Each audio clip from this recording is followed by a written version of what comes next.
दिया। प्लीज बेटा जो पूछना सर से पूछ लो। इधर देखो, पिछली क्लास में जो सवाल दिया था मैंने कहा था कि मैं डाटा चेंज कराऊंगा, पर मुझे लग रहा है कि अगर जेई में कोई सवाल आता तो ऐसा जरूरी नहीं कि मतलब उसमें बहुत सुटेबल डाटा हो। हम तो vote the data is there, हम तो उस डाटा से सोल्व करते हैं। 100% आएगा, that is my guarantee. Getting what I am saying? ध्यानपूर्वक सुनना भी और समझना भी। What was the question? A particle is moving along a circular path. Initially it is moving as that its speeding is up or speeding is down. That means the tangential acceleration must be opposite to the velocity, but the centripetal acceleration must be towards the center all the time. Yes or not? Recording in And progress. you know the resultant acceleration is at here, and that make an angle 45 degree from here. So first of all I must have to say an is equal to how much? At. Are you getting what I'm saying? At can be written as a r into alpha. N can be written as, suppose initial angular velocity can be taken as a omega naught. So it can be written as a omega naught square into r. So the value of alpha is equal to omega naught square. Getting what I'm saying? Few moments later, that means at time t equal to how much? Getting what I'm saying? We don't know the velocity is remain in the same direction or it will change the direction, but at this particular moment you know what happening?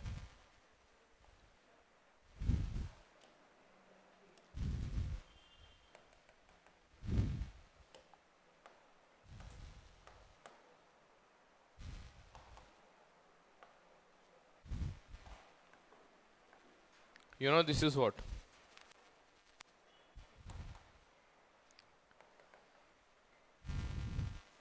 This is your tangential acceleration. This is your, and you know this is your what? Centripetal acceleration. And now this time the resultant acceleration A make an angle 53 degree from this. Getting what I'm saying? So what I must have to say? क्या लिखना पड़ेगा बोलो फटाफट बोलो। यहाँ पे अगर हम देखेंगे now the 1053 that is equal to 4 by 5 and 4 by 5 or 4 by 3, that can be written as you know what? कितना बोलो? 80 upon AC, and this is AC is now being you know omega dash या omega square, सीधे क्या बोल सकता हूँ मैं बोलो omega square r, and that can be written as you know alpha into r. So right now the value of alpha is come out equal to 4 by 3 times of you know omega square. So from equation 1 and equation 2 I must have to say you know what? The value of alpha is equal to omega naught ka square is equal to how much? Omega square into how much? 4 by 3. तो यहाँ से अगर हम देखेंगे तो your omega is equal to √3/2 times of plus minus omega naught. तो यहाँ पर दो आंसर हो सकते हैं प्लस माइनस के अनुसार। Getting what I am saying? That is a very important thing. One by one हम यहाँ पर चर्चा करेंगे, बात करेंगे, सब बात आराम से हमको समझ में आ जाएगी। सबसे पहली चीज जो मैं कहना चाह रहा हूँ, ओमेगा बराबर कितना बोलो? Omega naught plus alpha T, and you know alpha is in the opposite to the omega, so it can not be positive, it must be negative. तो यहाँ पे अगर हम देखेंगे तो एक ऑप्शन तो क्या हो सकता है बच्चों, देखिएगा, omega can be written as a √3/2 omega naught. अब सुनना मेरी बात ध्यान से, everything is very very important, interesting. This is omega naught minus alpha t. T is equal to how much? 6 second. So the value of alpha is coming out equal to you know omega naught by 6, omega naught by 6 into how much? कितना बोलो फटाफट बोलो? Omega not bye 6 into कितना बोलो? √3/2 minus 1। उल्टा बोल गया मैं, 1 माइनस √3/2।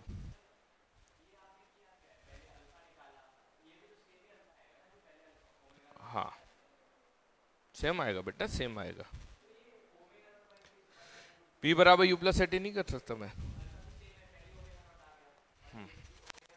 बेटा मेरी बात ध्यान से सुनना, I am repeating the same statement as we have given in the question that initially the oscillation making an angle 45 degree from the radius and in the and 6 seconds after the oscillation make an angle, you know how much, 53 degree from radius, getting what I'm saying। तो यहाँ पे अगर हम देखेंगे तो हमें ये मालूम होगा कि इनिशियली जो ओमेगा था और फाइनली जो ओमेगा था, दोनों के बीच में हमको रिलेशन आ जाएगा। You know what we have to find, हमने सबसे पहले ये किया, ये निकाला बेटा। एक बार हमारे पास रिलेशन आ गया, then only we can find the alpha in the term of omega naught.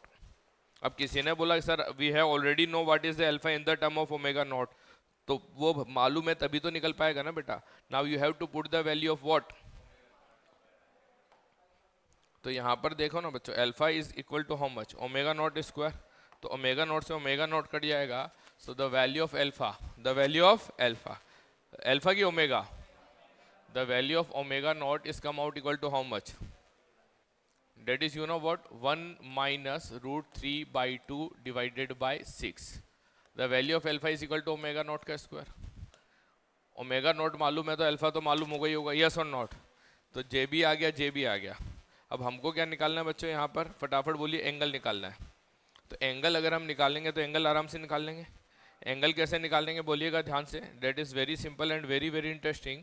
तो यहाँ पे अगर हम देखेंगे तो ओमेगा का स्क्वायर बराबर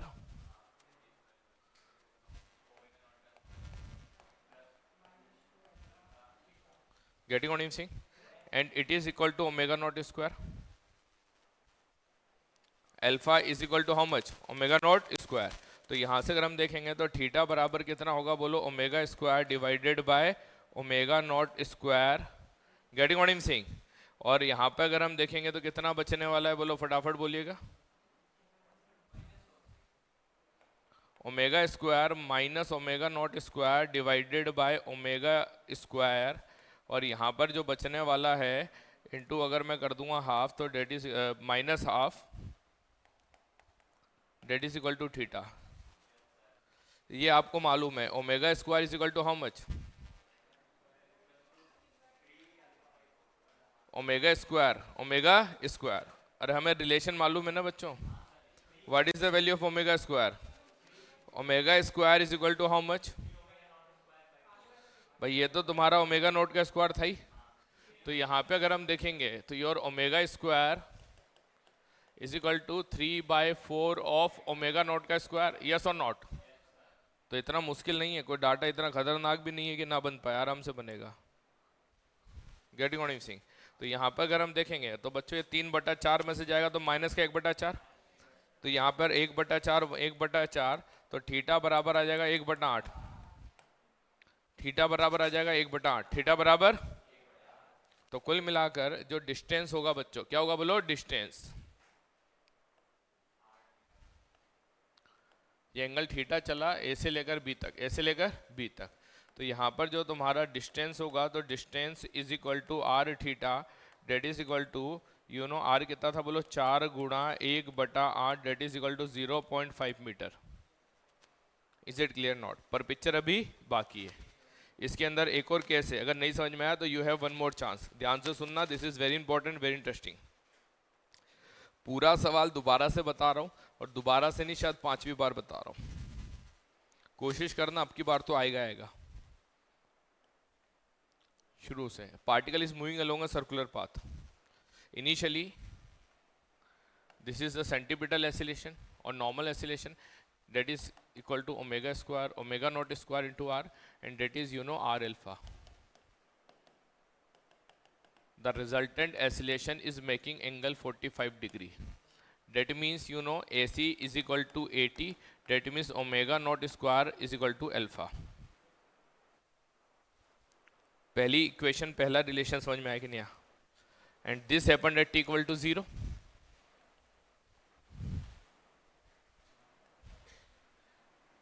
again at t equal to 6 second, बेटा युवराज ध्यान से देखना, at t equal to 6 second, 6वें सेकेंड क्या होगा बोलो, फटाफट बोलो, आज एक स्टूडेंट एब्सेंट है ना यहाँ पे?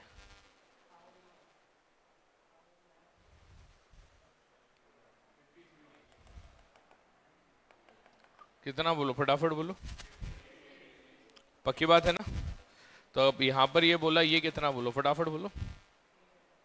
ये तो ऐसे ही रहेगा, ऐसी डेस बोल दो, ये तुम्हारा वही 80 रहेगा। अरे हाँ या ना? And this angle is you know what, 53 degree, यानी 1053 degree, that is equal to how much? That means 4/3 can be written as r alpha divided by omega square r. R से r कट जाएगा. So you know the alpha is equal to how much? Omega naught square. Getting what I'm saying? So omega square is come out equal to 3/4 times of omega naught square. We have relation 1 and relation 2. Angle use करके दो relation निकाल लिए.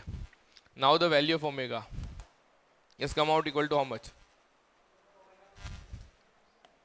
Plus minus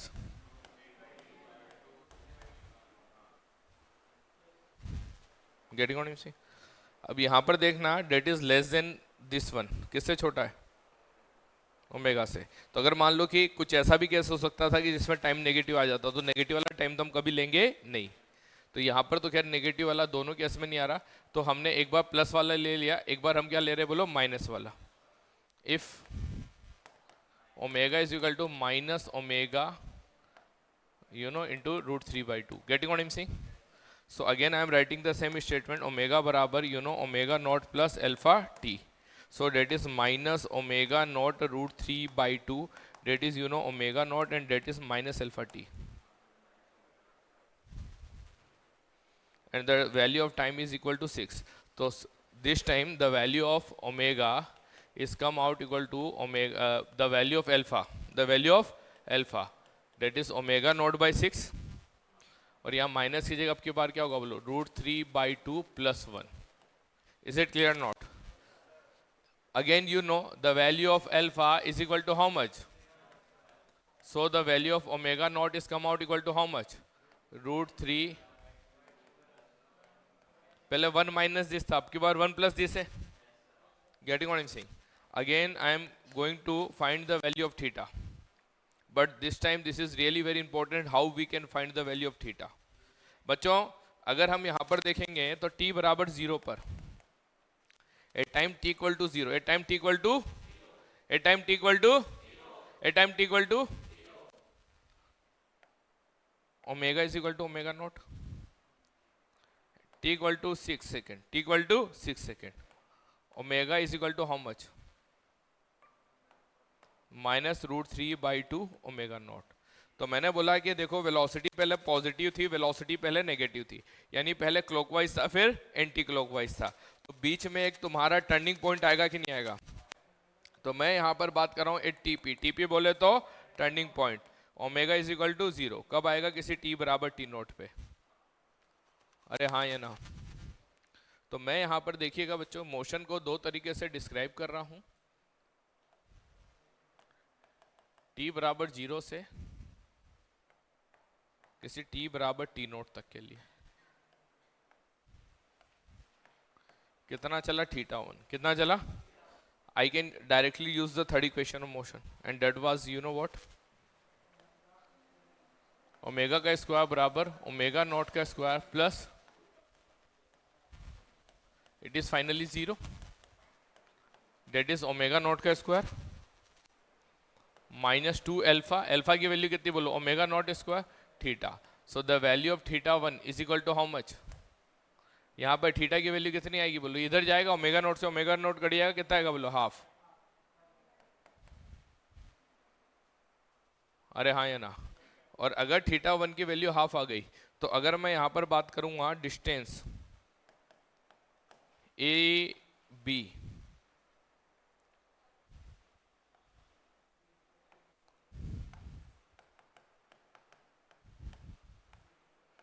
distance A B बराबर कितना होगा बोलो? फटाफट बोलो. आर कितना बोलो? 4 गुणा आधा, यानी कितना बोलो? 2 मीटर. तो 2 मीटर तो कैसे चला? क्लॉकवाइज. 2 मीटर तो कैसे चला? क्लॉकवाइज. अब कैसे चलेगा बोलो? Anti clockwise.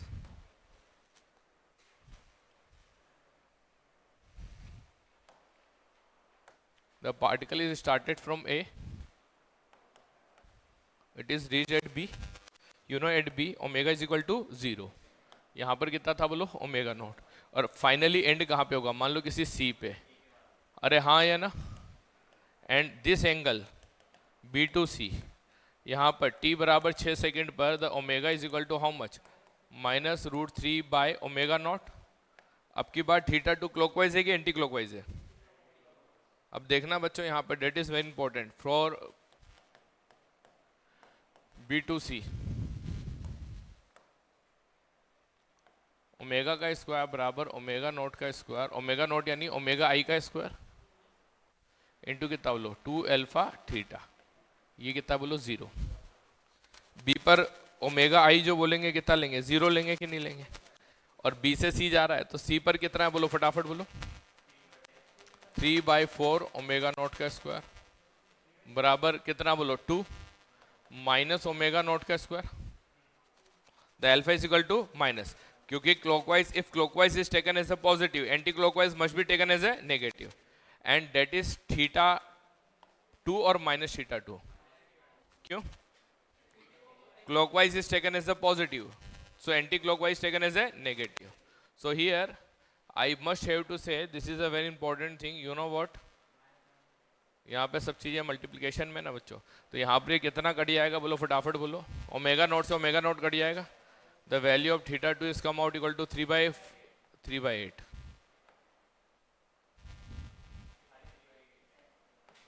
अरे हाँ या ना। तो ये जो डिस्टेंस होगा बच्चों, distance BC is equal to कितना बोलो, that is equal to 4 into 3/8, that is 3/2 metre. अरे हाँ या ना। जिसको नहीं समझ में आया, I am giving one more chance. गणित तुम समझना यार, कहाँ से स्टार्ट हुआ था यार, ए से कहाँ तक गया बोलो, बी तक। तो बच्चों ऐसे सोचो ना यार, ए से बी तक कैसे गया, ओमेगा नॉट से चालू हुआ था 0 पे, किसी टाइम t बराबर t नॉट पे ओमेगा कितना हो जाएगा बोलो 0। क्या तुम्हें मेरी बात समझ में आ रही है। तो ऐसे भी तो कैसे गया, क्लॉकवाइज। उसके बाद फिर t बराबर 6 सेकेंड पर कहां पर पहुंचा, c पर। तो b से लेकर c तक कैसे गया बोलो, ऐसे। तो ये अगर हम एंगल देख रहे हैं बच्चों, ये वाला angle, this angle is theta 1 and that angle is you know what, theta 2। तो नेट एंगुलर डिस्प्लेसमेंट अगर हम देखेंगे, नेट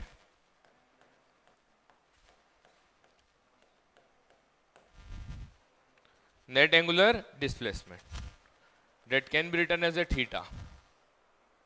इसको लिखने का तरीका क्या हो गया बोलो, omega naught plus omega final, अरे वो यही होता है ना, u plus v by two, omega naught plus omega by two into T.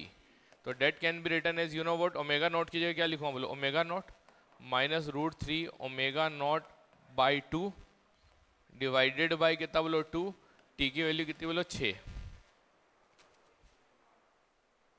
अरे हाँ या ना, कुछ गड़बड़ तो नहीं कर रहे ना हम, एब्सोल्युटली यही आएगा।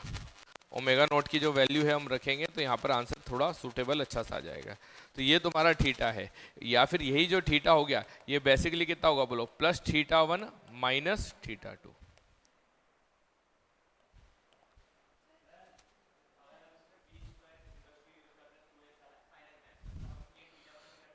तो भी वही आएगा, v का स्क्वायर, सुनना मेरी बात ध्यान से, v का स्क्वायर नहीं बेटा, किसका स्क्वायर, 2 अल्फा। जो पिछले बार में आंसर आया था ना बेटा, सेम वही आंसर आएगा, नहीं वही आएगा, माइनस नहीं आएगा, नहीं आएगा माइनस, कैसे आएगा माइनस, ये कितना बोलो,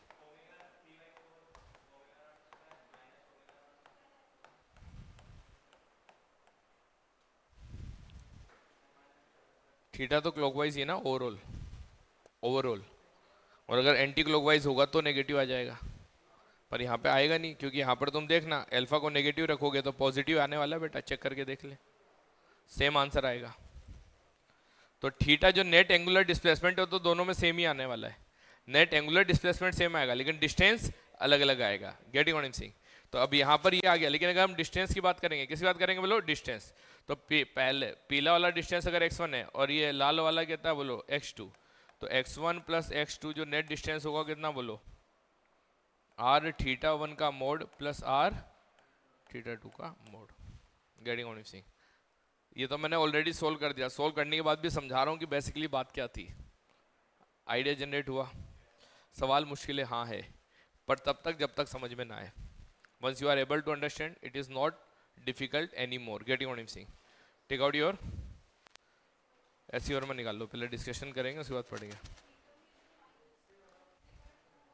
basically net displacement theta 1 plus theta 2 होगा ना यार, जे वाला पॉजिटिव है और जे वाला कैसा है बोलो? नेगेटिव। तो बात वही है,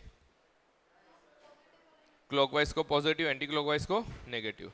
तो नेट डिस्प्लेसमेंट क्या हो गया? अगर मान लो कि क्लॉकवाइज चला 70, एंटी क्लॉकवाइज चला 30, तो क्लॉकवाइज कितना चला? 240, मतलब 40।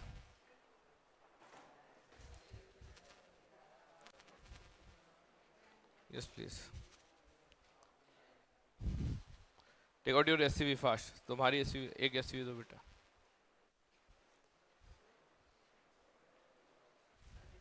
आज अनुराग भी नहीं आया ना? ओके। जो भी स्टूडेंट क्लास बिना किसी कारण के, आपको समझ में आ रहा है कि कोई बच्चा अगर पढ़ना नहीं चाह रहा है, बिना किसी कारण के क्लास छोड़ रहा है, देखो किसी के साथ अगर कोई हेल्दी रीज़न है कि जैसे सच में उसके साथ कोई जेन्युइन प्रॉब्लम है और वो क्लास छोड़नी उसको पड़ गई मजबूरन, और वो आपसे अगर कोई कॉपी रजिस्टर कुछ पेन मांगे तो आप उसकी मदद करना। पर अगर कोई जानबूझ के अपने आप को और स्मार्ट समझ के क्लास अगर छोड़ रहा है, तो मैं सभी बच्चों से एक रिक्वेस्ट करूंगा कि ऐसे स्टूडेंट की कोई मदद ना करे। Are you getting what I am saying? मदद उसकी करो जो मदद लेने लायक हो, जो नालायक हो उसकी मदद करने की कोई आवश्यकता नहीं है। Getting what I am saying? जैसे किसी के साथ सच में कोई ऐसी परेशानी जिसके कारण क्लास छूट जाती है तो कोई दिक्कत नहीं है, लेकिन कोई अपने मन के छोड़ रहा है तो ठीक है, छोड़ने दो। अगला देखो बच्चों, नेक्स्ट क्वेश्चन नंबर, फ्रिक्शन में। फ्रिक्शन में तो पूरा दे दिया था बेटा। फ्रिक्शन फ्रिक्शन फ्रिक्शन पहले निकालो। फ्रिक्शन के ऑब्जेक्टिव 1 में आ जाते हैं। Is there any doubt in objective 1 of friction? मैं बोल देता हूं एक बार अपने मुंह से। ऑब्जेक्टिव 1 में 1 से लेकर 10 तक में कोई डाउट? पहला, दूसरा, तीसरा, चौथा, पांचवा, छठा, सातवां, आठवां, नौवां, 10वां, फोर्थ वाला डाउट है। A scooter starting from the rest move with a constant acceleration for time delta t1, then with a constant velocity delta t2, finally with a constant deceleration delta 3. ठीक है ना? A 500 Newton man sitting on the scooter behind the driver. Message to say at rest part. The force exerted by the seat on the man is. Simple सी बात है यार, आदमी को अगर एसिलेट कराया जा रहा है, क्या कराया जा रहा है? सुनना मेरी बात ध्यान से। तो आदमी को एसिलेट, अगर मैं मान लो किसी सीट पे बैठा हुआ हूँ, ऐसे हॉरिजॉन्टल सीट पे बैठा हुआ हूँ और मैं सीट के साथ साथ अगर जा रहा हूँ, तो बेसिकली मुझे आगे लेकर जाने के लिए कौन जिम्मेदार होगा? फ्रिक्शन। अरे बोलो ना। और अगर फ्रिक्शन होगा तो मेरे ऊपर लगने वाला कॉन्टैक्ट फोर्स जो होगा वो नॉर्मल के बराबर होगा कि नॉर्मल से ज़्यादा होगा? बेटा जब भी फ्रिक्शन लगेगा नॉर्मल से ज़्यादा होगा। तो जब गाड़ी आगे की तरफ जा रही है तो फ्रिक्शन लगेगा, जब गाड़ी रुक रही है तो भी फ्रिक्शन लगेगा, जब गाड़ी आगे एसिलेट कर रही है तो फ्रिक्शन आपके ऊपर आगे की तरफ लगेगा, जब गाड़ी क्या कर रही है बच्चों? डी एसिलेट कर रही है तो फ्रिक्शन पीछे की तरफ लगेगा। अरे हाँ या ना? तो जब भी फ्रिक्शन लगेगा, जब भी फ्रिक्शन लगेगा तो नॉर्मल तो चाहे फ्रिक्शन लगे ना लगे लगेगा लगेगा। अगर फ्रिक्शन आगे लगेगा तो भी कॉन्टैक्ट फोर्स तुम्हारा ग्रेटर देन नॉर्मल होगा, और फ्रिक्शन अगर मान लो तुम्हारा पीछे की तरफ लगेगा, कितना भी लगे, तो भी कॉन्टैक्ट फोर्स तुम्हारा क्या होगा? ग्रेटर देन नॉर्मल होगा। पर अगर कांस्टेंट वेलोसिटी से जा रहा है, velocity is constant, that means friction is zero, तो सिर्फ और सिर्फ कॉन्टैक्ट फोर्स किसके बराबर होगा? नॉर्मल के। देखिए बच्चों, बहुत ही प्यारा सवाल है, बहुत ही प्यारा थ्योरेटिकल क्वेश्चन है, सॉल्व नहीं करना है कुछ। इसने बोला है कि आदमी का वेट है 500 न्यूटन, तो मैंने बोला कि आदमी अगर स्कूटर पे बैठ गया तो स्कूटर उसके mg को तो बैलेंस कर रहा है ना, नॉर्मल तो 500 न्यूटन लगेगा ही लगेगा।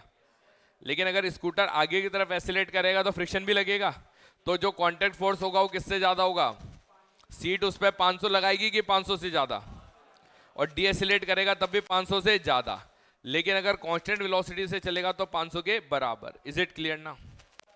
एकदम क्लियर विजन है ना, आसपास का आइडिया नहीं है ना, एकदम पिन पॉइंटेड, यस और नो। अगला देखो नेक्स्ट, इसके बाद टायर भाड़ में गया, आदमी टायर पे बैठा है कि सीट पे बैठा है? मेरी बात ध्यान से सुनना, हमको उससे मतलब नहीं, आदमी कहाँ बैठा है, पक्की बात है ना, तो जहां आदमी बैठा हुआ है वहीं पे कंसंट्रेट करो बाबू, दाएं बाएं क्यों कंसंट्रेट करते हो? तुम कहाँ बैठे हो? नहीं, तुम कहाँ बैठे हो, टायर पे? गाड़ी में कहाँ बैठते हो तुम? नहीं ठीक है, टायर में बैठ सकते हो, उसमें कोई बुराई थोड़ी है।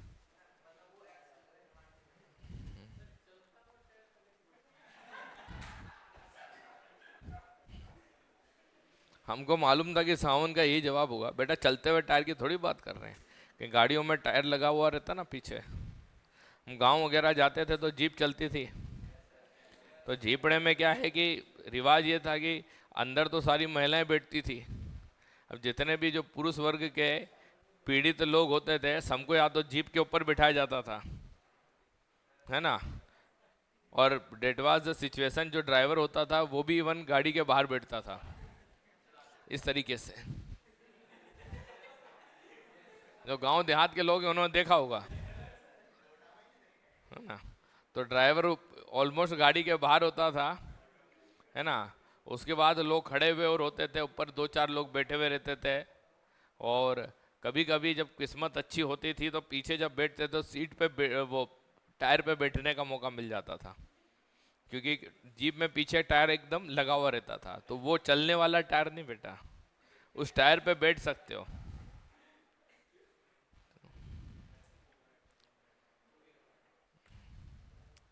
हाँ बाबू इधर ध्यान दो, लड़के लड़की।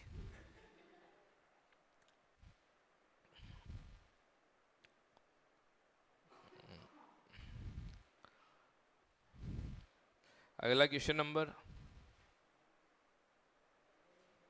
4 के बाद 10 तक में कुछ पूछना है क्या इसमें? इधर देख लो, objective 2, 1 number, 2 number, 3 number, 4 number, 5 number, पूछना कुछ? ईशान 4 के अंदर डी देख ले बेटा, the graph is straight line of slope 45 degree for a f and straight line parallel to for large f।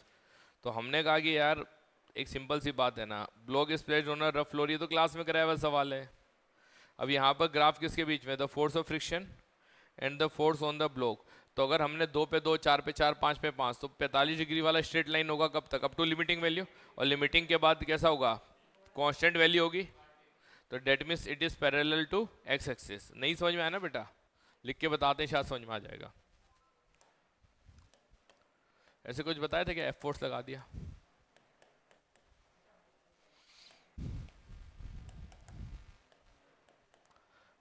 जब तक लिमिटिंग वैल्यू तक नहीं आता, कहां तक नहीं आता, लिमिटिंग, तो 2 पे 2, 4 पे 4, 8 पे 8, 50 पे 50, 100 पे 100, लेकिन 100 का लिमिटिंग वैल्यू, तो जैसे लिमिटिंग वैल्यू को क्रॉस करेगा तो क्या लगेगा बोलो, काइनेटिक, तो स्टैटिक फ्रिक्शन बराबर एफ होगा और काइनेटिक फ्रिक्शन बराबर म्यू एन होगा। क्लियर है ना? Is there any confusion in this particular part, yes और नॉट? बेटा लक्ष्मण, अगला देखो नेक्स्ट, इसके बाद क्वेश्चन नंबर कौन सा? एक चीज मेरी बात ध्यान से सुनना, अगर कोई भी तुम्हारा साथी किसी प्रकार से तुम्हें तुम्हारी पढ़ाई के विरुद्ध कर रहा है तो वो तुम्हारा मित्र नहीं है, तुम्हारा शत्रु है। ऐसे शत्रुओं से सावधान हो जाइएगा। जो भी तुमसे कहे कि पढ़ लेंगे, छोड़ पढ़ाई वढ़ाई, तो पढ़ाई में क्या लिखा है, या तुमको डिमोरलाइज करे, कितना करने से कितना होगा, फालतू की इधर उधर की कहानियां सुनाए, are you getting what I am saying? ऐसे लोगों से सावधान। Getting what I am saying? ये वो लोग हैं जो आपके भविष्य के साथ खेलना चाहते हैं। अब तुम्हारी मर्जी कि तुम उन्हें खेलने देते हो कि खेलने नहीं देते। अगला नेक्स्ट क्वेश्चन, एक्सरसाइज 1 में क्वेश्चन नंबर 1, 2, 3, 4, 5, 6, 7, 8, कौन सा बेटा? सेवंथ वाला। क्वेश्चन नंबर 7 देखो,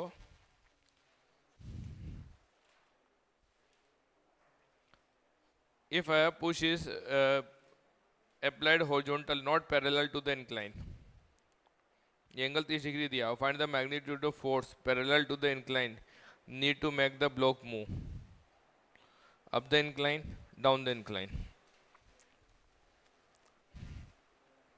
अब ये में फोर्स कैसे लगा रहे हैं,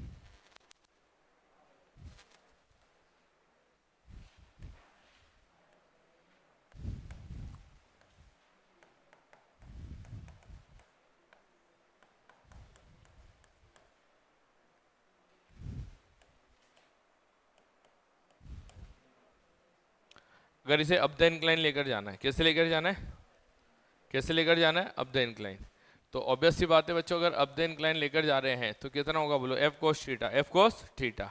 फ्रिक्शन की limiting value mu into N से बड़ा होगा कि नहीं होगा, और इधर की तरफ और क्या लग रहा है, तो यहां पर मैं बोलूंगा F cos theta is equal to M G sine theta plus mu जिसकी वैल्यू 0.2 दी गई है, that is you know M G cos theta plus F sine theta. F ऐसे लग रहा है ना बेटा, ये एंगल थीटा होगा तो ये F cos theta F sine theta. हमको क्या निकालना है, एफ निकालना है, निकल जाएगा।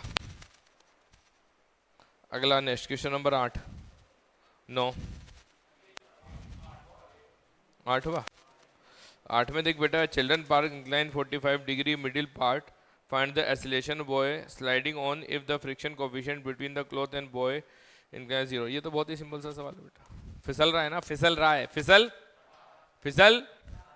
तो कुल मिलाकर ये जो बाबू है जो फिसल रहा है, इधर कितना ले गया, बोलो इधर कितना ले गया, पक्की बात है ना। तो एक्सीलरेशन कितना होगा बोलो, g sine theta minus mu cos theta, खत्म।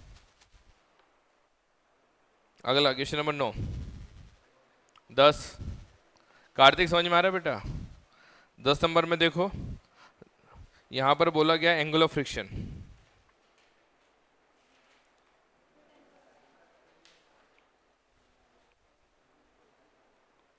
बेटा कांटेक्ट फोर्स मैंने ऑलरेडी बताया था, ये तुमने अगर वो लेक्चर अटेंड किया हो, ये कौन सा फोर्स है, अच्छा तुम एब्सेंट थे उस टाइम, तबीयत खराब थी तुम्हारी, ये फ्रिक्शन है, ये नॉर्मल है, और फ्रिक्शन और नॉर्मल दोनों से मिला के कौन बना, नेट कांटेक्ट फोर्स। और ये जो एंगल है इसी को हम क्या बोलते हैं, एंगल ऑफ फ्रिक्शन। तो एंगल ऑफ फ्रिक्शन जो होगा तुम्हारा टेन थीटा, टेन थीटा बराबर कितना होगा बोलो, और ये हमेशा इसकी मैक्सिमम वैल्यू छोटा होगा, और मैक्सिमम वैल्यू कितनी होगी बोलो, F max by N. F max किसके बराबर बोलो, म्यू इनटू एन के। तो जो तुम्हारा टेन थीटा होगा that is less than equal to you know how much, mu बोलूं, और म्यू को यहाँ पे लेमडा बोला गया है। बेटा बात समझ में, म्यू को म्यू बोला गया, थीटा को लेमडा बोला गया, समझ में आएगी बात। 11 नंबर बेटा, पहला वाला कितना झेल सकता है, 2 न्यूटन, दूसरा वाला भी कितना झेल सकता है, 2 न्यूटन, पर रोकने के लिए कितना चाहिए, 5 न्यूटन। तो रुकेगा तो नहीं, तो कैसा लगेगा, स्टैटिक के काइनेटिक, काइनेटिक काइनेटिक लगेगा तो देखना दुनिया हसीन है कि नहीं है।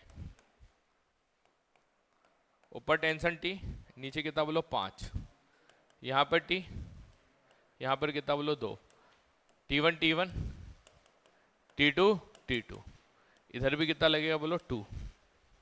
अरे हाँ ये ना,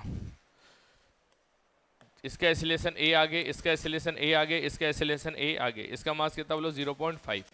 तो पहला तो अगर हम देखेंगे 5 माइनस T1 बराबर 0.5 इंटू ए, दूसरे वाले के लिए देखूंगा तो T1 माइनस T2 माइनस 2 बराबर कितना हो गया बोलो 1 इंटू ए, और इसके लिए अगर हम देखेंगे तो कितना बोलो T2 माइनस 2,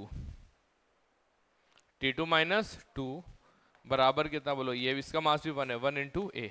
सबको जोड़ेंगे तो T2 से T2 सहित, T1 से T1 सहित 5 में से कितना क्या बोलो 1, 1 बराबर होगा 2.5 इंटू ए। तो ए बराबर आ जाएगा तुम्हारा कितना बोलो 2/5, डेट मीन 0.4 मीटर पर सेकेंड स्क्वायर।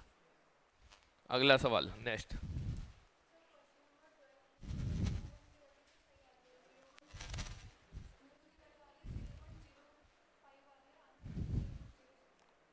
एक बार चेक कर लेते हैं। If the tension in the string the figure is 16 Newton, रस्सी में tension 16 Newton and acceleration of each block is फलाना।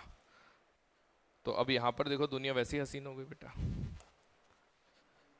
कुछ नहीं करना है यहाँ पर। देखो please be alert and be attentive. सबसे पहले हम म्यू2 निकाल लेते हैं। ये एंगल कितना दिया है बोलो 30 डिग्री, तो इधर लगा 20 न्यूटन, इधर कितना लगा 16 न्यूटन। एक्सीलरेशन कितना है इसका 0. मास कितना बोलो 4, तो इसमें नेट फोर्स कितना चाहिए 2। नेट फोर्स कितना चाहिए 2, तो फ्रिक्शन कितना होगा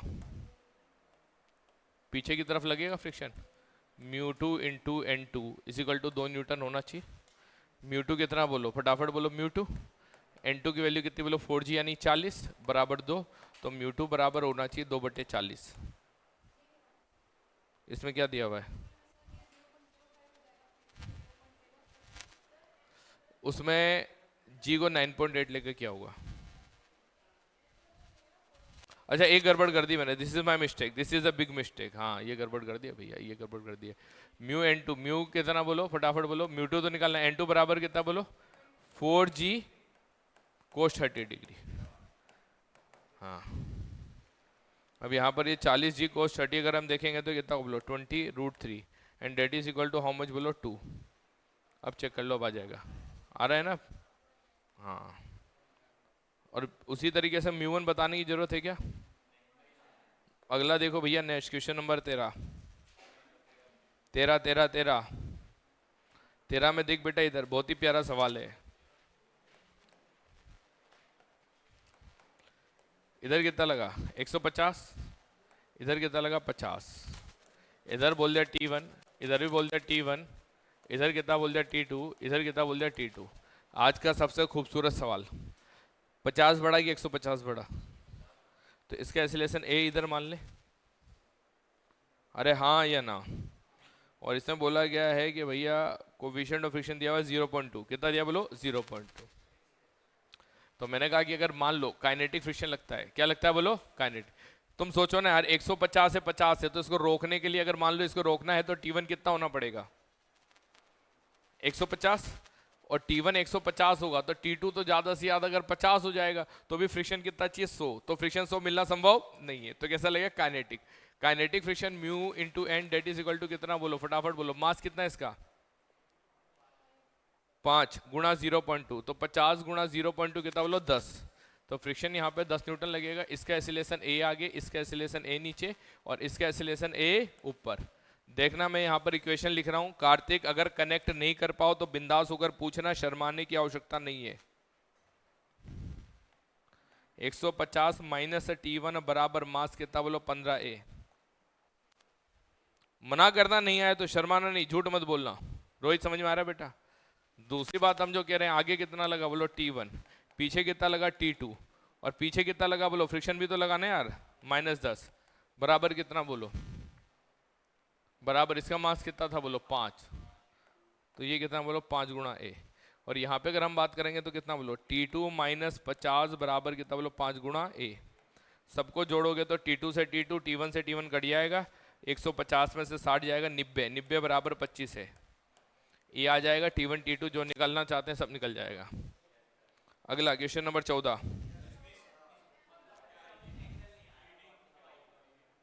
the friction coefficient between the road and tire of a vehicle is 4/3.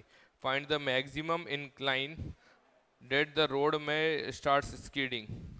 The vehicle going down at a speed of 10 km/h. Stop in 5 meter. सब सॉल्व हो जाएगी बेटा। देख मेरी बात ध्यान से सुन ले, कुछ नहीं कठिन जैसा कुछ भी नहीं, आसान जैसा सब कुछ है। सवाल में क्या पूछा गया है, किसके बारे में पूछा गया, एंगल के बारे में पूछा गया है ना। Find the maximum incline that road में हैव।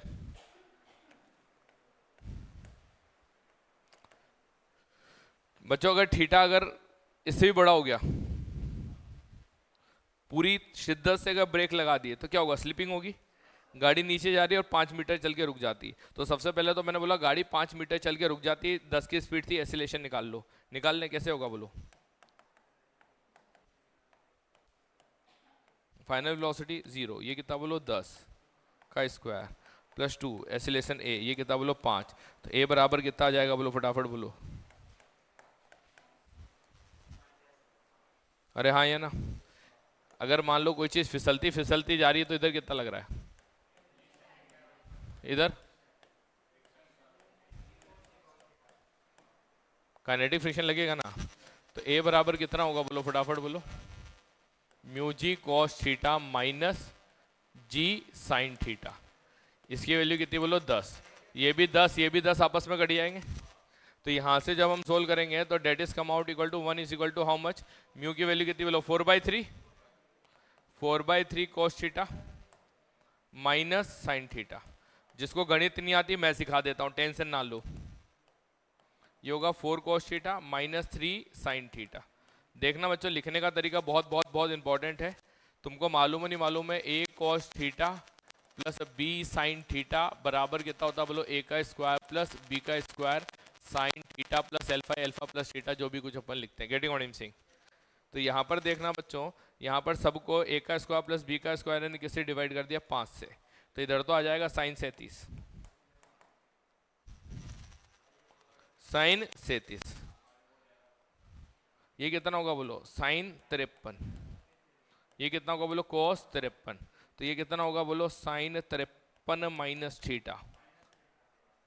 तो 53 माइनस थीटा 37 है, तो थीटा बराबर आएगा 16 डिग्री। चेक कर लो आ रहा है कि नहीं आ रहा। दर्द फिजिक्स में नहीं है, दर्द गणित में। बेटा इधर देख, उधर तो कुछ है ही नहीं है। इधर कितना लगे? mg साइन थीटा, इधर लगे काइनेटिक फ्रिक्शन। एसिलेशन हमारा in the direction of velocity और opposite to the velocity. Opposite to the velocity हमारा 10 होना चाहिए। ये देख कहां से निकाले? सवाल में दिया गया है 5 मीटर 10 की स्पीड से जा रहा था, 5 मीटर चल के रुक गया, तो एसिलेशन 10 होना चाहिए। और एसिलेशन 10 होना चाहिए तो कुल मिलाकर एक कहानी ऐसी होनी चाहिए। तो मैक्सिमम इंक्लिनेशन कितना होगा? 16 डिग्री। कितना डिग्री? अगला सवाल, नेक्स्ट, अगला पगला क्वेश्चन नंबर, इसके बाद कौन सा बोलो? 15 कौन सा था ये? 15 था ना ये? नहीं 14 था। 15 पूछना है। झंडा गाड़ो। The coefficient of friction between the athlete should, देखो कुछ नहीं करना इसमें यार, सवाल में जो बोला गया सवाल ध्यान से पढ़ो। What is the question? इसमें बोला गया कि no upper limit, no upper limit 50 metre दौड़ना है। तो मैंने कहा कि एक आदमी पे हॉरिजॉन्टल डायरेक्शन में कितना फोर्स लग सकता है? फ्रिक्शन की लिमिटिंग वैल्यू के बराबर लग सकता है। तो फ्रिक्शन की लिमिटिंग वैल्यू के बराबर लग सकता है, यानी कितना लग सकता है? Mu G. उसका मैक्सिमम एसिलेशन म्यू जी हो सकता है। और मैक्सिमम एसिलेशन से अगर आदमी दौड़ रहा है, मैंने कहा कि आदमी में चाहे 1000 सांडों की ताकत डाल लो, कुछ भी कर लो, चाहे कितना पतला आदमी हो कितना मोटा आदमी हो, उसकी जो मैक्सिमम एसिलेशन जो होगा ना, वो डिपेंड करेगा किस पे? उसके जूते और जमीन के बीच में कोएफिशिएंट ऑफ फ्रिक्शन। मतलब अगर चिकना जमीन बना लोगे तो whatever the powerful person is there, वो उस पर दौड़ ही नहीं पाएगा। और खुरदरा जमीन बना दोगे तो वो ज्यादा से ज्यादा दौड़ पाएगा। तो जो फिल्मों में बताते हैं ना कि ताकत ज्यादा इसलिए दौड़ ज्यादा रहा, वो बेवकूफ बनाते हैं। Getting what I am saying? तो चलिए इधर देखिएगा, एम एक्स जो होगा वो किसके बराबर होगा? म्यूजिक के। किसके बराबर होगा? कैसे आया म्यूजिक? देख बेटा, नॉर्मल किसके बराबर होगा? आगे की तरफ एसिलेशन कौन देगा? तुम, मैं कि फ्रिक्शन? तो फ्रिक्शन बराबर कितना होगा बोलो? M a. और friction is less than equal to कितना बोलो? Mu M g. तो यहाँ पर ए जो होगा वो हमेशा छोटा या बराबर होगा म्यू जी से, और ए की जो मैक्सिमम वैल्यू होगी किसके बराबर होगी? म्यू जी के। बेटा समझ में आया? तो आदमी के जूते और सरफेस के बीच में क्या है बोलो? Coefficient of friction. तो उसका मैक्सिमम एसिलेशन कितना हो सकता है बोलो? 9। और 9 के एसिलेशन से 50 मीटर दौड़ने में कितना टाइम लगेगा? तो मैंने बोला half A T square is equal to 50 metre. ये कितना है बोलो? 9। तो ये कितना हो जाएगा? टी बराबर हो जाएगा तुम्हारा 100/9 का under root, that is 10/3 second. अरे हाँ या ना? और जितना एसिलेशन है, अगर उतने ही रिटार्डेशन से रोका जाएगा तो टाइम उतना ही लगेगा, और मैक्सिमम रिटार्डेशन भी उतना ही हो सकता है जितना मैक्सिमम एसिलेशन हो सकता है। तेरा कंफ्यूजन भी दूर होगा अगर तू पेशेंस रखेगा तो। तेरे दिल में दर्द ये है कि आदमी दौड़ रहा है तो उस पर फ्रिक्शन कैसे लग रहा है।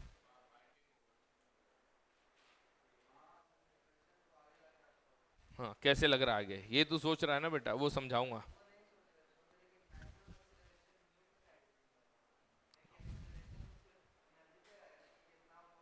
एनर्जी कहाँ से आएगा बे, कौन एनर्जी है?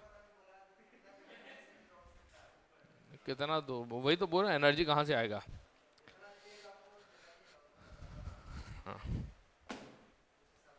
पोटेंशियल एनर्जी होती है mgh। तुम्हारे पास एक मान लो 100 ग्राम का, 100 किलो का नहीं, 100 ग्राम का एप्पल है। तुम उसे ग्राउंड फ्लोर पे खाते हो, और तुम उसे है ना मान लो कि 10th फ्लोर पे खाते हो। बताओ तुम्हें कब एनर्जी ज़्यादा देगा? सेम मिलेगा? पक्की बात है? Are you sure? आंसर है एब्सोल्युटली रॉन्ग। 10वें फ्लोर पे ज़्यादा देगा।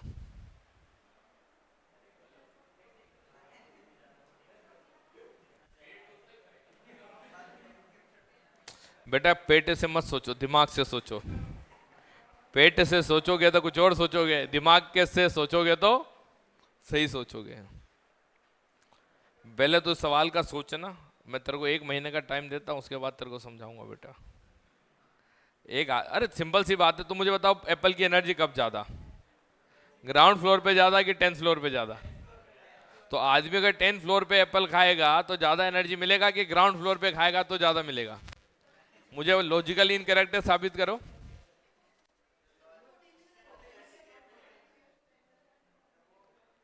हाँ बोलो बेटा।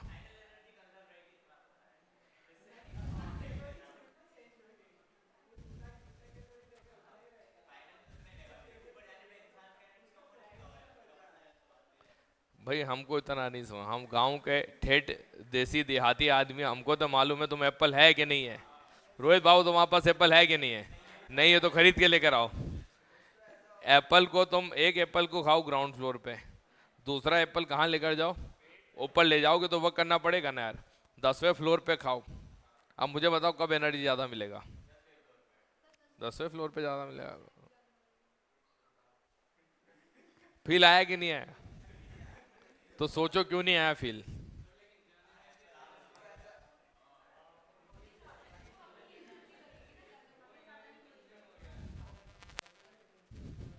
इसको समझाएंगे बाद में, बहुत ही सिंपल सा एक्सप्लेनेशन है। जब वर्क पावर एनर्जी पढ़ाएंगे ना तब समझाएंगे, अभी तो फ्रिक्शन पढ़ा रहे लाला, सर्कुलर मोशन पढ़ा रहे। तो जब चैप्टर आएगा तब समझाएंगे ना, पहले से क्यों समझाएंगे?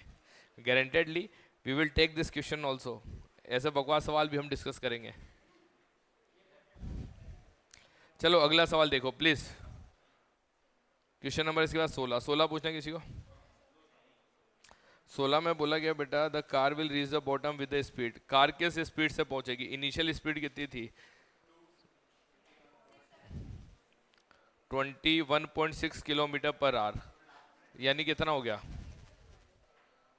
6 मीटर पर सेकेंड स्क्वायर। तो कार गई किससे बोलो? 6 से। पहुंचेगी किससे? तो मैंने बोला कि अगर ड्राइवर को गाड़ी को रोकना होगा तो क्या करेगा? पूरा ब्रेक लगा देगा। तो मैंने बोला कि पूरा फ्रिक्शन भी लग गया, स्लीपिंग भी चालू हो गई, तो इधर कितना लग गया?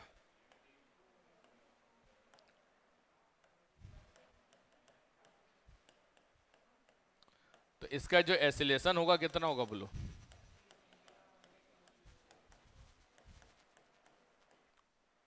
पुट द वैल्यू लूट द मजा। जी की वैल्यू कितनी बोलो? 10। साइन थीटा कितना बोलो? 30 डिग्री दिया हुआ है। और म्यू कितना दिया बोलो? और ये कितना बोलो? √3/2। तो जे कितना हो जाएगा बोलो? चेक कर लो, 10/4 आ रहा है। एसिलेशन आ गया तुम्हारा 10/4। अब देखना बेटा, v का स्क्वायर बराबर कितना होगा बोलो? u का स्क्वायर प्लस 2as। u कितना बोलो? 6 का स्क्वायर।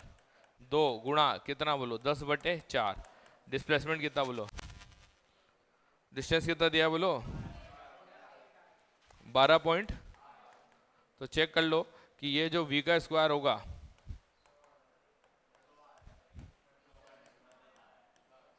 अरे हाँ या ना? अगर पूरा ब्रेक भी लगा देगा, पूरा ब्रेक लगा देगा, पूरा ब्रेक लगा देगा तो 10 से पहुंच रहा है। अगर आधा ब्रेक लगाया, रुक रुक के ब्रेक लगाया, झटका मार मार के ब्रेक लगाया, तो इससे ज्यादा स्पीड से पहुंचेगा। Getting what I am saying? Question number 17। A car starts from the rest on a half-kilometer long bridge. The coefficient of friction between the tire and the road is 1. Show that one cannot drive through the bridge in less than 10 seconds.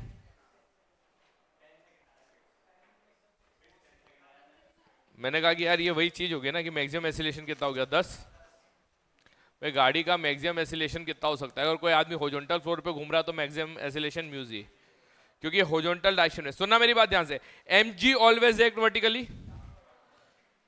क्यों लगा, कैसे लगा, किस तरीके से लगा, I don't know. Rohit ने बोला कि मेरे को सर समझ में आएगा तो ही मैं समझूंगा, तो ही मैं करूंगा, वरना मैं नहीं करूंगा। फिर मैंने कहा, एक दिन रोहित को बोला, बेटा रोहित तू नहाता है कि नहीं नहाता? तो इसने कहा सर ओकेजनली, है ना? तो ओकेजनली तुम नहाते हो बाबू, तो किससे नहाते हो? साबुन से कि बिना साबुन से?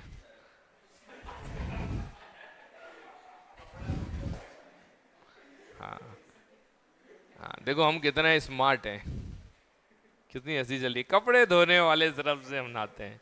You know we all peoples are generally use to toothpaste.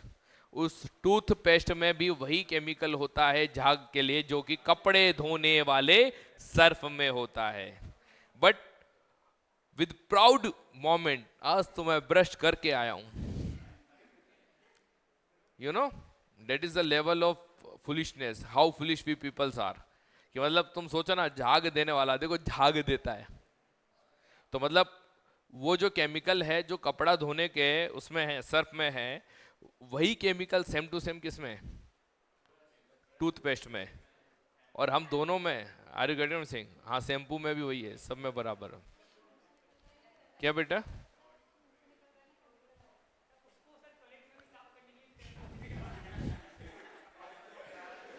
बेटा हेमराज तुम्हारा इंतजार था। चलिए ठीक है, be alert and be attentive, listen what I am saying. मैं एक नॉर्मल सी बात कहना चाह रहा हूं। Even if you don't know how soap will act, soap का सोप एक्शन नहीं भी मालूम तो भी सोप को यूज करना आता है ना बेटा? तो मैं बोल रहा हूं कि अगर हमको नहीं भी मालूम है कि भैया फ्रिक्शन कैसे वर्क कर रहा है, I will explain each and everything about the friction. You know this thing very well. When I was a student, I really not able to connect the friction properly until and unless I have not completed the rotation. मुझे कभी friction का वो feel आया ही नहीं जब तक मैंने rotation पढ़ा नहीं। तो मैं कह रहा हूँ कि अगर बाई चांस अगर आपको फ्रिक्शन का फील नहीं भी आया है तो भी हम with the help of our common sense we can say if a person is moving on a, if a vehicle is moving on a horizontal floor, the mg always act vertically downward. लाला नींद बहुत आ रही है तुम्हें? mg always act vertically, mg always act vertically, normal act vertically upward.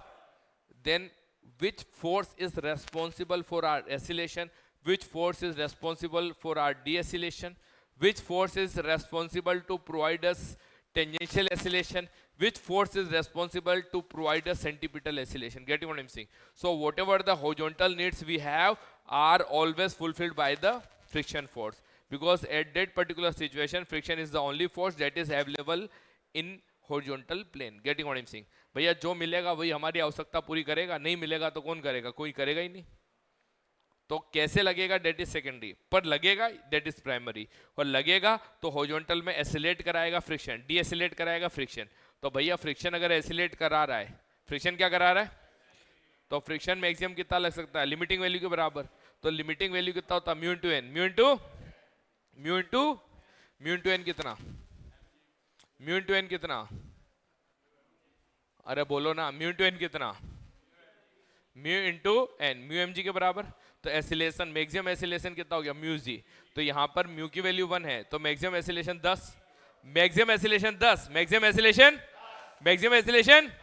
तो कुल मिलाकर आधा kilometre है ना, तो हाफ ए टी स्क्वायर बराबर आधा किलोमीटर कितना बोलो? 500 मीटर। तो यहाँ पर टी जो आ जाएगा 10, तो that is equal to 10 second. तो अगर पूरी ताकत से भी चलेंगे तो भी 10 सेकंड या उससे ज्यादा टाइम लगेगा, उससे कम टाइम में क्रॉस करना पॉसिबल नहीं है। Next question.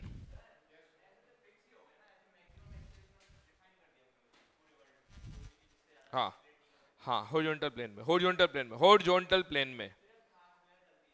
हाँ हाँ बिल्कुल 100%। कारण बताऊं मैं? अब सुनना मेरी बात ध्यान से, जो जो चीज मैं बोलूंगा अबाउट फार्मूला वन जो कार्स होती है, तुम देखना हर रेस के बाद उनके टायर चेंज किए जाते हैं, इवन एक रेस में भी चेंज किए जाते हैं। उनका जो टायर होता है ना, that is extremely soft tyre. Soft होता है, हार्ड होता है? मजबूत होना चाहिए ना, कि नरम होना चाहिए? नरम होना चाहिए। ज्यादा से ज्यादा घिसे उस तरीके का टायर वहां पे काम में लिया जाता है। हार्ड टायर काम में नहीं लिया जाता, सॉफ्ट टायर काम में लिया जाता है। क्यों काम में लिया जाता है? ताकि कोफिशिएंट ऑफ फ्रिक्शन ज्यादा से ज्यादा हो। वहां पर अगर कार को ज्यादा से ज्यादा तेजी से एसिलेट कराना है तो क्या चीज जरूरी है? Coefficient of friction. और तुमने देखा होगा कई बार कारें जो होती है, जो फार्मूला वन या जो फलाना ढिकाना गाड़ियां जो होती है, और वो क्या क्या स्लिप पड़वाते, क्या बोलते हैं उसको, ड्रैग करवाना गाड़ी को, है ना? तो उसके अंदर क्या होता है? काइनेटिक फ्रिक्शन होता है ना, जब गाड़ी ऐसे फिसलती है। तो जब काइनेटिक फ्रिक्शन होता है, are you getting what I am saying, और एक स्टैटिक फ्रिक्शन होता है। तो जब आप गाड़ी चलाते हैं तो काइनेटिक फ्रिक्शन नहीं लगता है, स्टैटिक फ्रिक्शन लगता है। और स्टैटिक फ्रिक्शन के लिए आप उसको अगर जितनी ज़्यादा स्पीड से गाड़ी को दौड़ाना चाहते हैं तो आपको कोफिशिएंट ऑफ फ्रिक्शन ज़्यादा रखना पड़ेगा। अगर आपने कोफिशिएंट ऑफ फ्रिक्शन ज़्यादा नहीं रखा तो तुम देखना, तुम पुरानी बाइक भी लोगे ना तो पहिया फिसल जाएगा पर गाड़ी आगे नहीं जाएगी। Getting what I am saying? चलो अभी हम मुद्दे की बात पे आएंगे। अभी सर्कुलर मोशन में हमें ये सारी बातें करनी है, बहुत सारी, सारी तो नहीं लेकिन बहुत सारी। क्या तुम्हें बात समझ में आई? अगला सवाल, क्वेश्चन नंबर 18।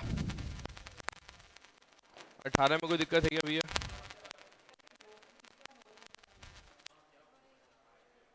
बिल्कुल समझ में आएगा बेटा, बिल्कुल समझ में आएगा, बिल्कुल।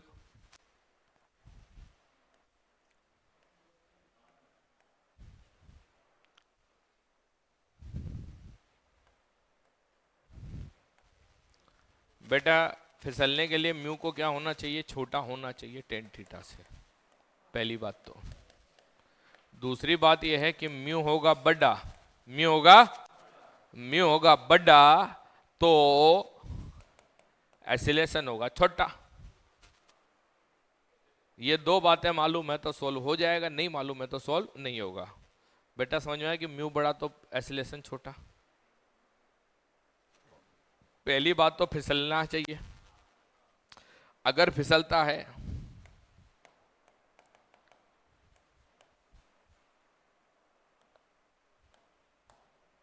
अगर फिसलता है, काइनेटिक फ्रिक्शन कितना लगेगा? लगेगा कि नहीं लगेगा? एसिलेशन इधर की तरफ है कि नहीं है? बेटा म्यू जितना ज्यादा होगा, म्यू जितना बड़ा होगा, एसिलेशन उतना छोटा होगा। अब सोल्व करते हैं बेटा। बेसिक अगर क्लियर है तो सोल्व करने में टाइम नहीं लगेगा। तुम खुद चेक करना कितना टाइम लगता है। पीछे वाला, नीचे वाला 4 और 2, और 4 के बीच में तो है म्यू 2। अरे बोलो ना, 2 किलो वाले के बीच में है म्यू 1 और 4 वाले के बीच में कितना है? बोलो mu 2। Getting what I am saying? Angle of inclination कितना? बोलो 30।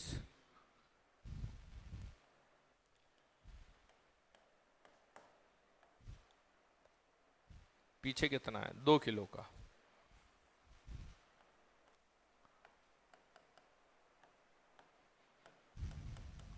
सुनना मेरे बात ध्यान से, that is very very important, very very interesting. इनके बीच में कितना है? बोलो म्यू 1। इनके बीच में कितना है? बोलो म्यू 2। इफ म्यू 2, क्या बोला मैंने? क्या बोला मैंने? Mu 2। If mu 2 is less then mu 1, mu 2 किससे छोटा है? म्यू 1 से। इसका मतलब एट 2 बड़ा होगा A1 से। इसका मतलब नॉर्मल होगा 0। सॉल्व करने की भी जरूरत नहीं है। बेटा मेरी बात ध्यान से सुनना यार, आराम से समझा रहा हूं यार, कोई जल्दी नहीं है। तुम ऐसे सोचो ना यार, अगर मान लो कि 2 किलो वाले को भूल जाओ, 4 किलो वाले पे हम देखेंगे पीछे फ्रिक्शन लग रहा है।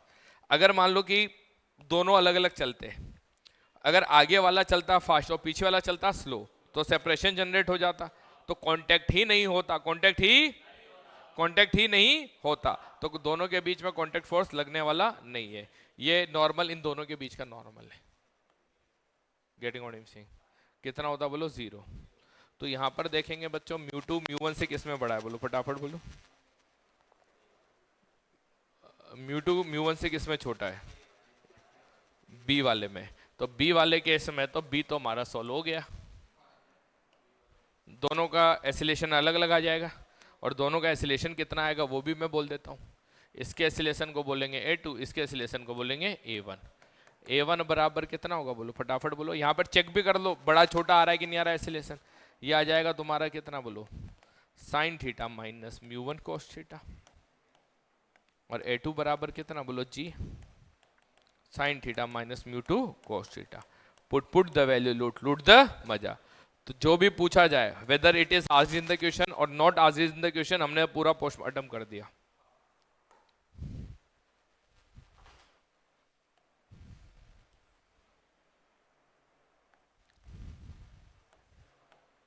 सेकंड वाले में बात करते हैं बेटा। If mu two is greater than mu one, getting what I am saying? अरे हाँ या ना? This implies A1 is greater than A2।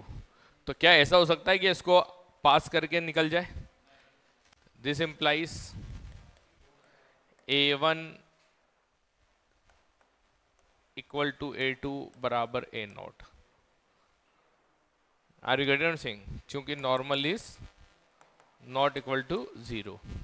अब दोनों साथ चलेंगे, और दोनों साथ चलेंगे तो देखिएगा बच्चों, यहाँ पर एक झटके में मैं लिख देता हूँ, यहाँ पर नीचे की तरफ कितना लग गया?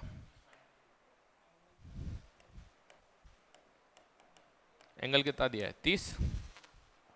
6G साइन 30 इधर लगा, कितना बोलो फटाफट बोलो? 0.3। अरे 0.3 है ना कि 0.2? 0.2 0.2 2G cos 30 F1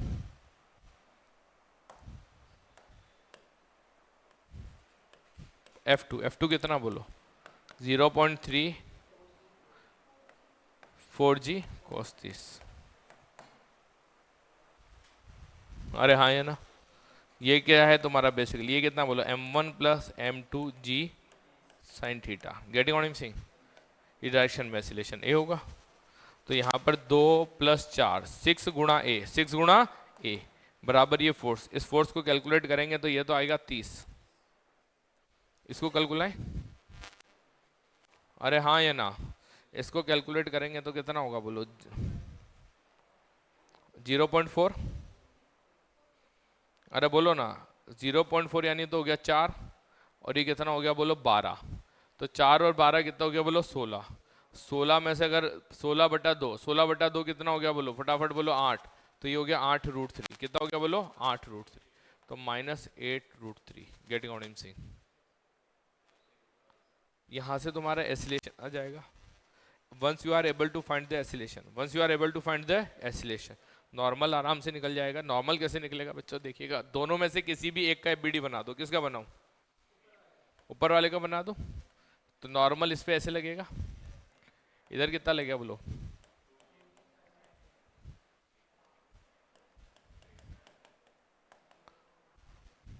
0.2 इंटू कितना बोलो? अरे हाँ या ना? और इसका एसिलेशन हम ऑलरेडी निकाल चुके हैं ना?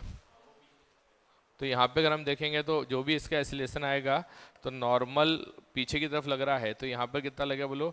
आगे तो लगा 10 माइनस ये कितना हो गया बोलो? 4, यानी कितना हो गया बोलो? 2√3 बराबर M ए, बराबर M ए 2 इंटू ए अभी अभी हमने निकाला था। कितना निकाला था? ए 5 माइनस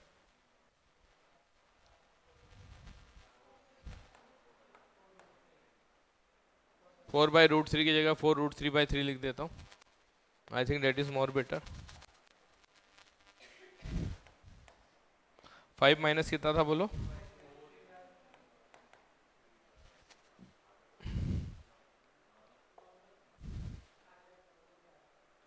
ये तो क्या हो गया, और इसमें पीछे क्या लग रहा है बोलो? नॉर्मल। तो एक इक्वेशन एक अननोन, आराम से सोल्व हो जाएगा। Getting what I am saying? हाँ बोल बेटा। ईशान समझ में आया बेटा? हो गया था? हाँ बोल बेटा Krish, do you want to ask anything? हाँ बोल बेटा रोहित।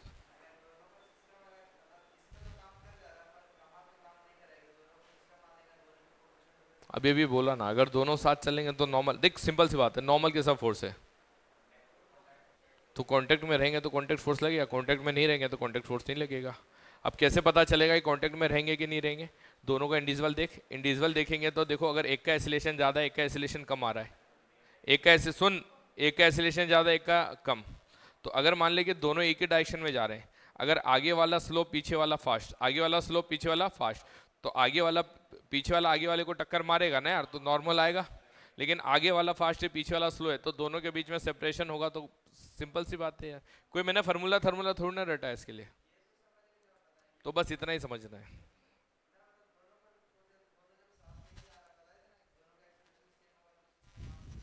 हम्म, वही तो मान के बनाया सेकंड केस में, दोनों को साथ मान के तो बनाया हमने। नहीं, कोफिशिएंट ऑफ फ्रिक्शन कैसे प्लस कर देंगे बे? तुम आदमी हो कि क्या हो?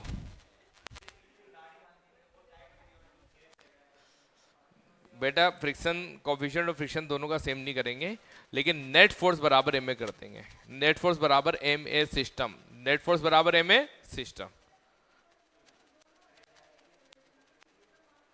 सुनना मेरी बात ध्यान से, दोनों अलग अलग एसिलेशन पे तब थे जब दोनों साथ नहीं चल रहे थे, लेकिन अगर दोनों साथ चल रहे हैं, यानी अगर if normal is there, you know, in the absence of any normal, both will have the separate oscillation, but whenever the normal is present, then that means कि यहाँ पर मैं एक चीज लिख देता हूँ, मुझे समझ में आ गया तुम्हें कहाँ कंफ्यूजन है। this implies a1 and a2 is not possible, दोनों का एसिलेशन अलग अलग पॉसिबल नहीं है। Are you getting sing? दोनों साथ साथ चलेंगे। अगर a1 a2 से बड़ा आ गया, इसका मतलब तो ये हो गया कि पीछे वाला ब्लॉक आगे वाले ब्लॉक में घुस गया। ऐसा कभी होगा क्या? नहीं होगा। तो नहीं होगा तो कुल मिलाकर ये कहानी गलत हो गई, ये कहानी गलत होगी, तो ये वाली कहानी करेक्ट हो गई। ऑब्वियस सी बात है। अगला देखो भैया, अगला पगला कौन सा था क्वेश्चन नंबर? उसके बाद 19, पक्का ना? 20 नंबर ये क्लास में कराया हुआ सवाल है क्या? क्वेश्चन नंबर 20, अब लोग मास गिफ्ट होना rough horizontal coefficient of friction ये।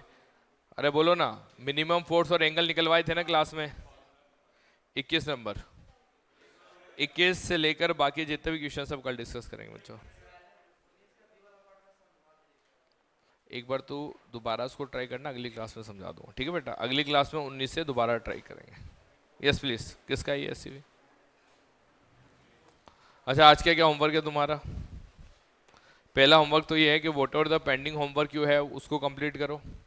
कोई बच्चे ऐसे हैं जिन्होंने अगर पेपर भी री अटेम्प्ट नहीं किया है तो पेपर भी री अटेम्प्ट करो। Getting what I am saying? उसके बाद आज दो बच्चे जो हैं क्लास के, उनको मैं मिलने के लिए बुलाऊंगा, तो मैं अभी अनाउंस कर ही देता हूँ मैं। एक तो कार्तिक। अच्छा कार्तिक, तुम तो कहाँ रहते हो? तुम दिन भर यहाँ थोड़ी ना पढ़ते हो, यहीं रहते हो दिन भर? 6 बजे तक यहीं रहते हो ना, तो शाम को 5 बजे मेरे से आकर मिलना। हेमराज तुम आके मिलना। हाँ बेटा सही है। एक्चुअली क्या होता है बेटा, समटाइम्स यू नो कि यहाँ पर 6 7 बजे तक फैकल्टीज रहते हैं। उसके बाद कई बार क्या होता है कि जैसे क्लासेस भी कुछ क्या है कि मॉर्निंग वाली दूसरी वाली बिल्डिंग में चलती है, तो it is you know each and everything is just for your safety reasons. आपकी सुरक्षा के लिए एक नियम ये बनाया गया कि भैया तुम सुबह 7 बजे से लेकर शाम को 6 7 बजे तक पढ़ लो। 6 बजे इसलिए बोलते हैं ताकि 6:30 बजे उठ के चले जाओ, क्योंकि विश्वास है ना, भरोसा है हमें कि हम 6 बोलेंगे तो तुम 6 बजे थोड़ी ना जाओगे लाला। बाकी नहीं तो तुम तो देखा है, हम तुम तो 8:30 9 बजे तक पढ़ाई करते हो।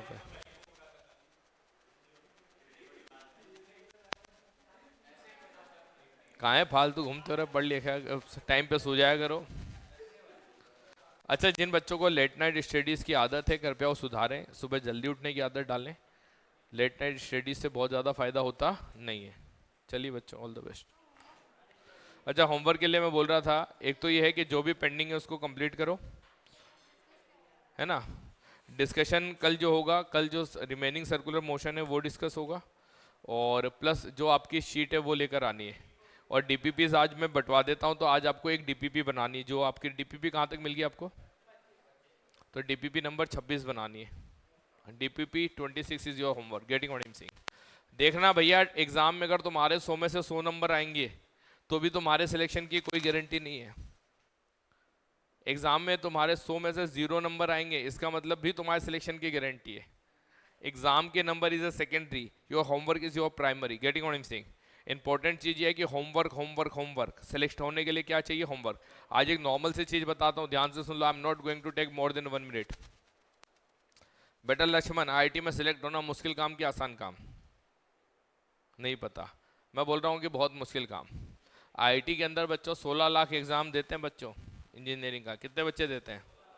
और आईआईटी के अंदर सीटें कितनी, मतलब ज़्यादा से ज़्यादा आईआईटी एनआईटी अगर मिला के मान लिए जाए तो आपके 20-25 हज़ार तक रैंक आ जाए तो ठीक है, और 25 हज़ार के बाद आ जाएगी तो उसका कोई ज़्यादा खास फर्क पड़ने वाला नहीं है। Are you getting sing? तो इसका मतलब ये मान लो कि अपन तो 2% भी मान के चलें तो 16-16-32, तो आपको कम से कम टॉप 2% में आना पड़ेगा। अब किसी ने कहा कि हम तो हमारे स्कूल में 20 बच्चे थे, उसमें कभी टॉप 2% में नहीं आए, कभी टॉप 10 में नहीं आए, तो यहाँ पर कैसे आएंगे? तो मैंने कहा कि इसलिए बच्चों जो आईटी के तुम सोच रहे हो उसको सोचना बंद कर दो, कुछ होने जाने वाला नहीं है। ये एक बहुत ही बढ़िया और बेहतरीन सा विचार मैं तुम्हें आज देने जा रहा हूँ। तुम कितना भी कुछ कर लो, कितना भी मेहनत कर लो, तुम्हारा सिलेक्शन हो ही नहीं सकता, क्योंकि 16 लाख बच्चे देते हैं, मात्र 2% बच्चों का होता है एनआईटी आईआईटी। तुम्हारा तो कुछ होने जाने वाला नहीं है। दूसरी बात ध्यान से सुनना, 16 लाख बच्चे फॉर्म भरते हैं, सारे बच्चे तो पेपर देने भी नहीं आते। अरे कई बच्चे तो ऐसे हैं कि पेपर 1 देने आते, पेपर 2 देने नहीं आते। जे एडवांस की बात कर रहा हूँ। और जे मेंस में भी कई सारे बच्चे फेज 1 का कुछ दे लेते हैं, कई बच्चे जो फॉर्म भरते हैं वो एग्जाम देने भी नहीं आते। एक्चुअल में अगर हम देखेंगे कि ढंग से किसी कोचिंग के माध्यम से या ढंग से पढ़ाई करने वाले जो बच्चे हैं जो किसी कोचिंग में एनरोल हैं, उनकी संख्या हद से हद, अगर हिंदुस्तान के सारे कोचिंग इंस्टीट्यूट का डाटा जोड़ लिया जाए तो मैक्सिमम यू मान लो 2 से 2.5 लाख 3 लाख है, हद से हद 3 लाख। कितनी? तो 16 लाख में से 13 लाख तो वैसे माइनस हो गए, तो बचे कितने? 3 लाख। अब 3 लाख में 32,000 में आना है, 3 लाख में से किस में आना है? 32,000 में। तो कुल मिलाकर अब थोड़ी शांति मिली कि अब मात्र टॉप 10% में आना है। अब उसको भी मैं कैंसिल आउट करते जा रहा हूँ। बच्चों, हर एक बच्चा जो तुम्हारी तरह अपने इंस्टीट्यूशन की टी शर्ट पहन लेता है, यूनिफॉर्म पहन लेता है, शीट ले लेता है, एससी वर्मा खरीद लेता है, वो होमवर्क थोड़ी ना बनाता है। You know how many students are generally complete their homework? तो आंसर है ओनली 10% ऑफ दोज स्टूडेंट। तो मैंने बोला कि जो 3 लाख बच्चे एक्चुअल में तैयारी कर रहे हैं वो एक्चुअल में तैयारी नहीं कर रहे, तैयारी कितने कर रहे हैं? 30,000। और सिलेक्शन कितनों का होना है? 32,000। तो ऐसा स्टूडेंट जिसने अपना होमवर्क कंप्लीट कर लिया, हर एक बच्चे का सिलेक्शन होता ही है, भले ही उसकी रैंक 32,000 आ जाए, 25,000 आ जाए, 26,000 आ जाए, 2,000 आ जाए, 3,000 आ जाए। Each and every student who has been completed his homework in physics chemistry maths, जिसने अपनी शीट पूरी बनाई हुई है, you will not get a single student जिसने अपना सारा का सारा शीट बनाया और उसका सिलेक्शन ना हो। तुम में से कई बच्चों ने पिछले साल तैयारी करी, तुम अपने वो दोस्त देखो जिनकी सारी की सारी शीटें कंप्लीट है, उनमें से हो सकता है रैंक आगे पीछे आई हो, लेकिन ऐसा एक भी बच्चा नहीं मिलेगा जिसका सिलेक्शन नहीं हुआ। तो यहां पर मुद्दे की बात टेस्ट पेपर का नंबर इज सेकेंडरी, मुद्दे की बात क्या है भैया? होमवर्क। होमवर्क कर लिया, शीट पूरी कंप्लीट है, एससीवी पूरी कंप्लीट है, भैया रेस्पेक्ट तुम्हारे लिए दिल में आ ही जाएगा हर किसी के लिए कि भैया ये बच्चा तो सिलेक्ट होगा ही होगा। यानी यहाँ पे तो 100% बच्चे सिलेक्ट होते हैं जो तैयारी करते हैं, क्योंकि सीटें लगभग 30,000, 32 मान ले बेटा, सीटें लगभग 32,000, अरे सीटें लगभग, और होमवर्क बनाने वाले मैक्सिमम 25,000। तो कुल मिलाकर कुछ एक बच्चे जिनका 80% होमवर्क बनता है वो भी हो जाते हैं। तो तुम अपना कम से कम 98% होमवर्क कंप्लीट कर रखो। अगर if you are able to do 98% homework तो तुम्हारा सिलेक्शन होगा ही नहीं होगा। तो मैं बोलता हूं कि आईआईटी का एग्जाम तो दुनिया का सबसे आसान एग्जाम है, सबका सिलेक्शन होता है। बात समझ में आई? तो इसीलिए यहां पर इस सिस्टम में मैं हर दिन हर एक बच्चे पर अलग से बोलता हूं होमवर्क करो। यहां पर टीचर्स को बोला गया है बेटा होमवर्क करो। यहां पर हर तरीके से हर दिन तुम्हें समझाया जाता है होमवर्क करो, क्योंकि होमवर्क करना ही सिलेक्शन की गारंटी है। जो बच्चा होमवर्क नहीं करेगा, what ever the IQ he and she have is not going to select in any competitive exam।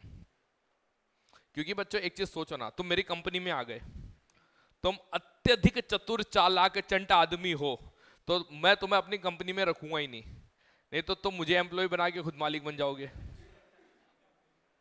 दूसरी बात यह है कि तुम बहुत अच्छे हो, बहुत टैलेंटेड हो, लेकिन तुम कंसिस्ट नहीं हो, कभी आते हो कभी नहीं आते, तुम कभी मन से काम करते हो कभी बेमन से काम करते हो, तो भी तुम्हारे जैसे आदमी की कोई आवश्यकता नहीं है।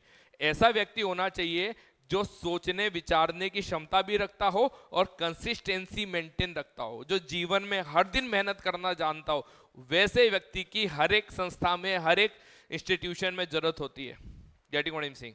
तो जब आप अपनी इंजीनियरिंग कंप्लीट करेंगे, उसके बाद आपको ऐसा थोड़ी ना होगा कि इंजीनियरिंग करने के बाद भाई आओ अपनी शक्ल दिखाओ और तनख्वाह लेके चले जाओ। काम करना पड़ेगा बच्चों, बिना काम के थोड़ी ना मोटी पगार मिलेगी। और अगर काम करोगे तो काम एक दिन करना है, 2 दिन करना है कि रोज करना है, तो वो आदत अभी से होनी चाहिए। Getting what I am saying? तो मैंने समझा दिया बच्चों, सबका सिलेक्शन होगा पर होमवर्क रोज करना जरूरी है। सिलेक्शन सिर्फ उसका नहीं होगा जिसका होमवर्क, पहले बता देता हूं, होमवर्क कंप्लीट सिलेक्शन की गारंटी, होमवर्क कंप्लीट नहीं। Getting what I am saying? चलिए ऑल द बेस्ट। हाँ बोलो बेटा। शीट के अंदर हम वही एनएलएम फ्रिक्शन के जितने क्वेश्चन है, मतलब एनएलएम ऑलमोस्ट मैं डिस्कस कर चुका हूँ, फ्रिक्शन के जो रिमेनिंग क्वेश्चन है, मतलब अप्रोक्सीमेटली 45 मिनट डिस्कशन होगा और आधा घंटा या पौन घंटा अपन थ्योरी पढ़ेंगे।